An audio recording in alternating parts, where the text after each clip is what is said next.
Hi, it's Annalie.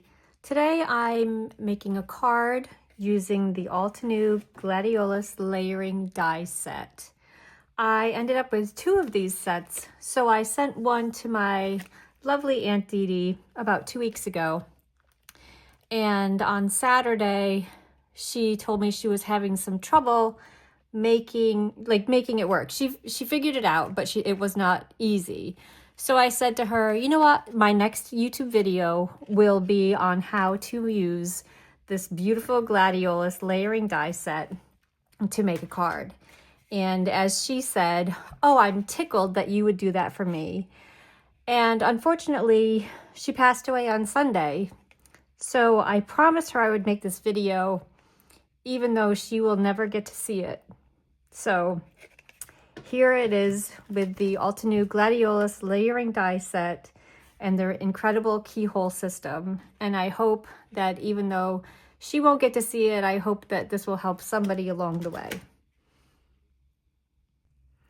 So the first thing I'm going to do is I am going to color the beautiful Gladiolus dies. This one's upside down. I'm going to use Canyon Clay, Burnt Red, Mahogany Bark. We'll start with that. So I'm just going to take a little bit on my brush. What I like about this set is that each flower comes separately. So if you only want to make 1 or 2 flowers or whatever, you can just take off that one plate and make the flower that you're looking for. I like that. I decided just to make all 3 today. I don't know that I'm going to use all 3, but I'm going to start with 3. And I'm just going to take this and I'm just going to blend, not all the way to the end. I want some highlights, just like I do with most of my blending. Just grab some ink and put it on there.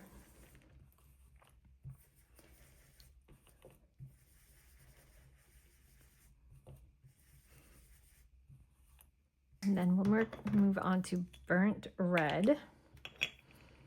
And again, I'm going to start on the keyhole, and then I'm just going to blend outwards just to bring a little bit of dimension into it. And I'm not going to go as far as I did with the Canyon Clay. I want to be able to see the variation in colors. I'm getting texts from my family today because my husband takes a high-speed ferry to work. He works in New York City. And so today, because there's so much ice in the river, it took him almost 2 hours for an hour-long ferry ride. And my kids are all commenting, telling him it's like the Titanic, sit next to the life jackets. So they're having fun with this, even though it's a little scary to be going on a boat through all these icebergs. So now I'm going to use the mahogany bark, and I'm going to use my fine tip brush. It's got an angle to it. So I'm just going to take the tip of this and wipe it on here. And then I'm going to go through and blend where the lines are,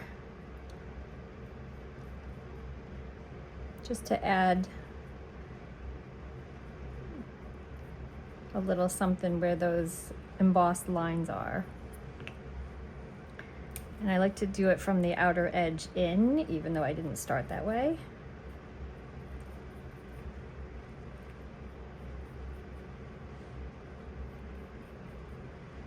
They don't have to be perfect. They're just kind of like folds in the petal. It just gives a little bit more dimension than without it. It's a completely optional step. You definitely do not need to do this. But it's not hard, and it does add a little bit more to your flower. So I finished all of the little ripples, and if it turns out that you don't love how they look, you can always use your blending brush and go back in again with a with a lighter color just to blend them together. But, you know, a lot of times they fade enough that you just get the hint of the lines there. So I'm going to just try to do like some of the insides just to give it a little bit more depth. Okay, I think that's going to be enough for right now. We'll see how that goes. And then I think for these, I'm going to come with maybe Peachy Glow.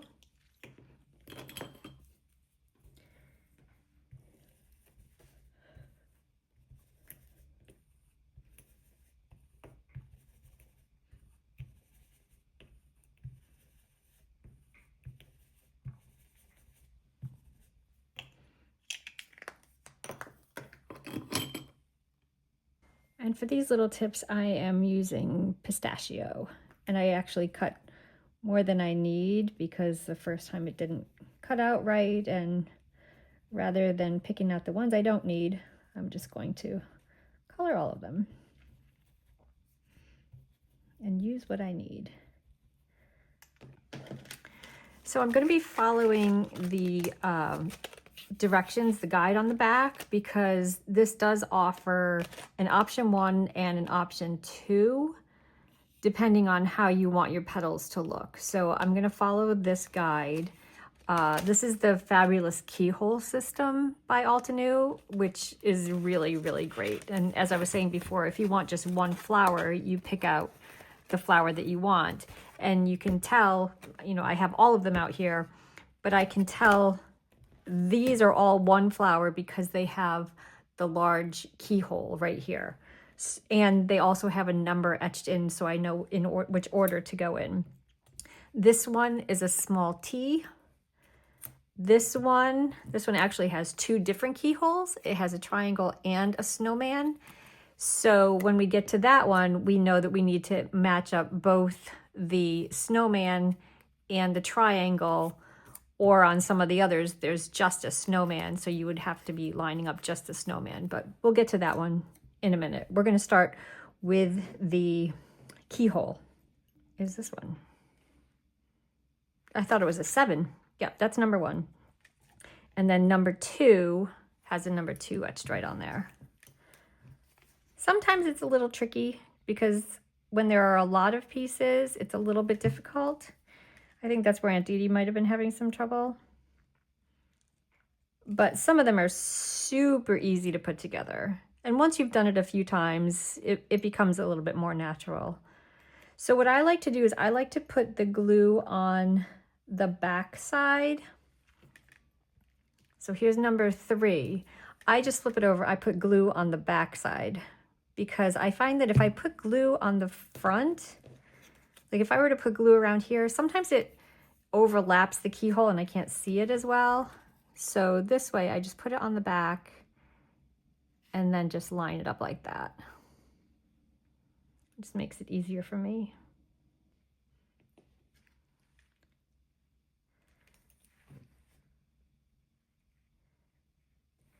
We'll add this on here.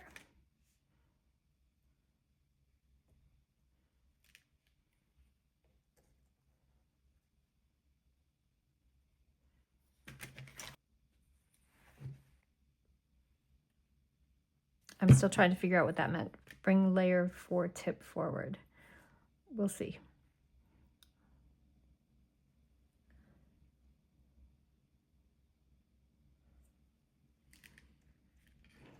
And then this one will not have a number on it because that one is here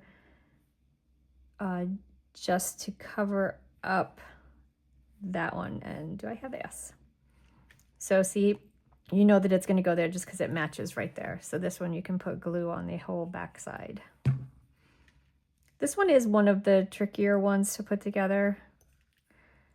But it's worth it in the end. We're going to do 6B because it just is an easier one to do. So this one you just put the keyhole on there.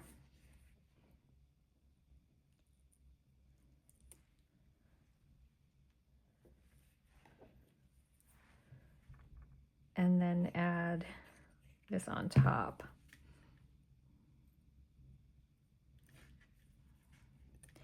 Oh, I think this comes forward.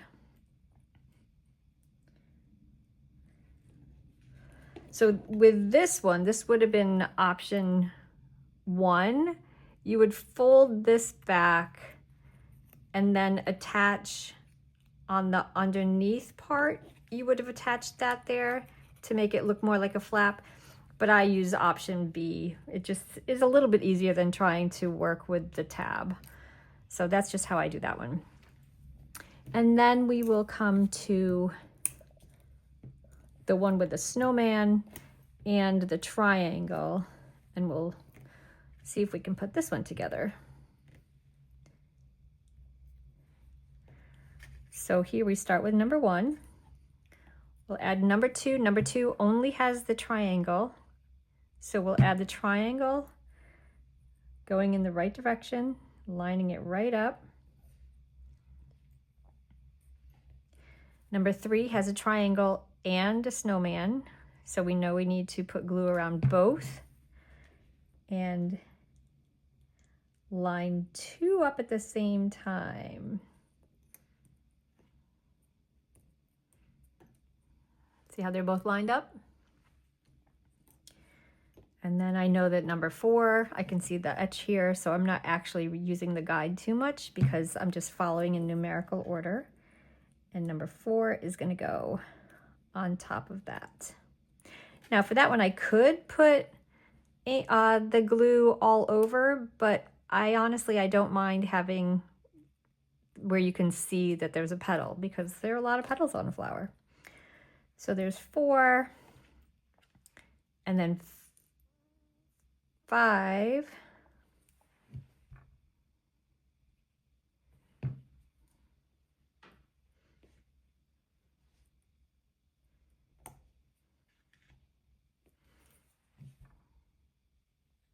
And I love the way they've done it, because they give you all these layers, and you've got holes and you've got numbers and everything.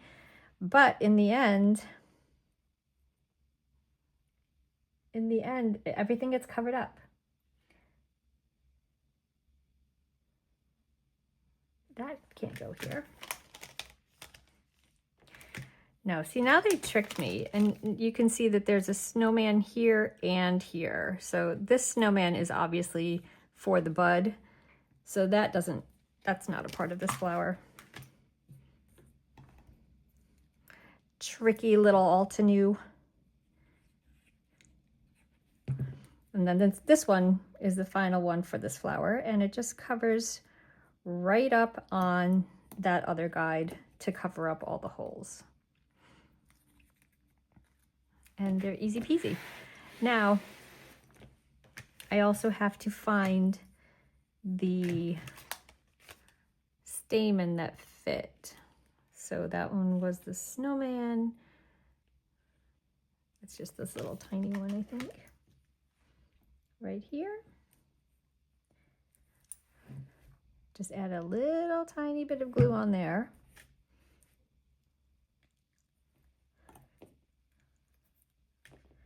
And there's that one. I forgot to add this one, didn't I?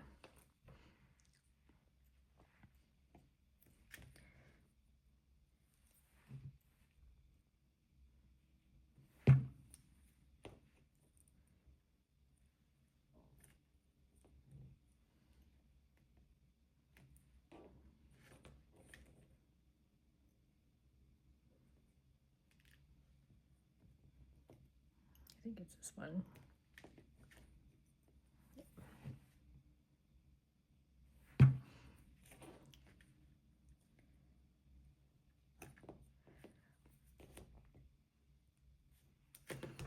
All right, there's the first flower we forgot to finish.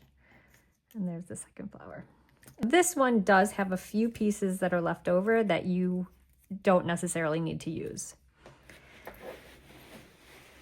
And then we can come in, color the leaves, and finish attaching these all together. So I did a quick coloring of the leaves, and I also heat foiled a sentiment from Pink Fresh Studios. It's a hot foil plate fancy script words. It does also come with the die cuts or the dies, but I'm not using those today. I just put that directly onto the cardstock. So I think to add a little bit of color to the background, I'm going to use the same peachy glow that we used for the stamen. And I'm just going to add a little bit down here in the bottom. It's not going to make a huge difference, but I trimmed down a couple of the larger leaves to fit. I just cut off the end and I can use the rest of it for another one. And then I attached this with some foam tape. And now for a border, I have another piece of cardstock just slightly larger than the first. And I'm going to use the burnt red, I think, to just go around the edges to make a border. The reason I have the dots is because I'm basically going onto the paper like that. To avoid that, you start off the paper and blend on, but that just takes a little bit longer and it's not as necessary for this. So I haven't been doing that.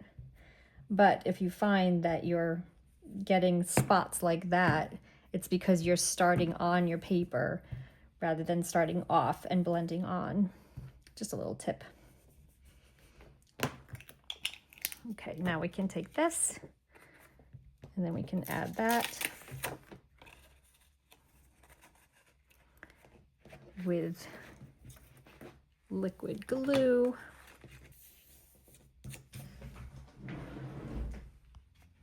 So here's the final product. I added a little bit of sparkle, just like the sparkle in Aunt Dee Dee's eye. Simple card for a simple lady. Thanks for joining me. I hope to see you again soon. Take care.